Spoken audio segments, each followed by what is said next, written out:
on October 26, 1979. After the assassination of the dictator President Park Chung-hee, people expected that the long sought-for democracy could be implemented after the fall of the 18-year-long military dictatorship.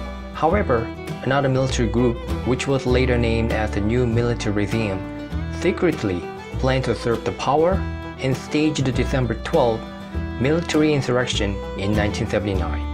Therefore, students took to the street and walked along Kumnamno in Gwangju, carrying and unfolding the national flags. The military regime imposed a nationwide martial law on May 18, 1980. Armed soldiers were dispatched to major universities all over Korea to brutally crack down on people, calling for the lifting of martial law and the ousting of General Chun Doo-hwan. Paratroopers indiscriminately slaughtered students and citizens with batons and bayonets around the former Jeollanam-do provincial office. Enraged by the brutality, citizens fought against the soldiers by pelting stones, and Kumnamno was stained with the blood of citizens. On the night of May 20, 1980, paratroopers committed unspeakable atrocities against Gwangju citizens.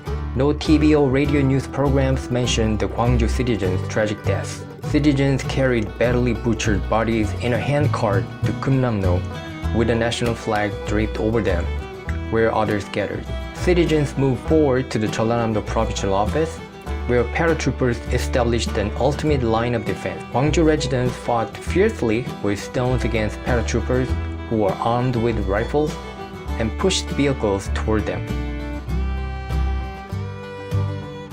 Inflamed and infuriated by the news of the paratroopers' egregious brutality, students, workers, farmers, men, and women alike took to the street.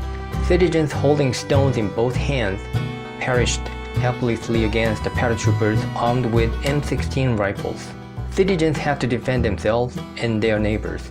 Instead of a torch, Gwangju residents held rifles and hopped onto trucks and armed vehicles, crying for democratization.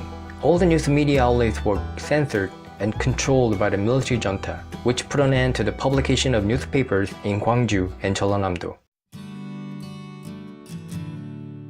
Hospitals in Gwangju were inundated with injured people throughout the uprising.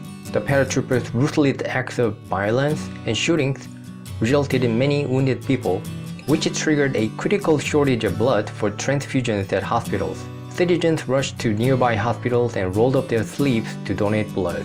Doctors, nurses, and hospital staff members worked around the clock without breaks while attending to wounded patients. While such isolation lasted in Gwangju, not even a single case of hoarding, plundering, and robbery was reported. In the morning of May 26, 1980, the paratroopers advanced towards downtown with tanks. Citizen representatives and people from different religious groups pledged to stage a death march while protesting against the paratroopers, claiming that Gwangju citizens could resolve the crisis on their own without the paratroopers' intervention. The citizens' army, anticipating the paratroopers' ultimate suppression, gathered at the Jeollanam-do provincial office and prepared for the resistance. The thundering sound of tanks and rifles making their way through the darkness filled the night sky in Gwangju. The citizens' army members collapsed bleeding, and some were apprehended and taken away by the paratroopers. At that time, the suppression of the military regime resulted in 165 deaths, 81 people confirmed as missing. Over 100 deaths resulted from such injuries as beatings and tortures, and 5,000 illegal detainees were held in prison. Although the military regime led by General Chun Doo-hwan succeeded in the coup d'etat and took power, the May 18 democratic movement ignited the people's strong will and enthusiasm toward the democratization that led to the nationwide protest against the military government, and also the June Democratic Movement in 1987 to victory, which contributed to the democratization of Korea.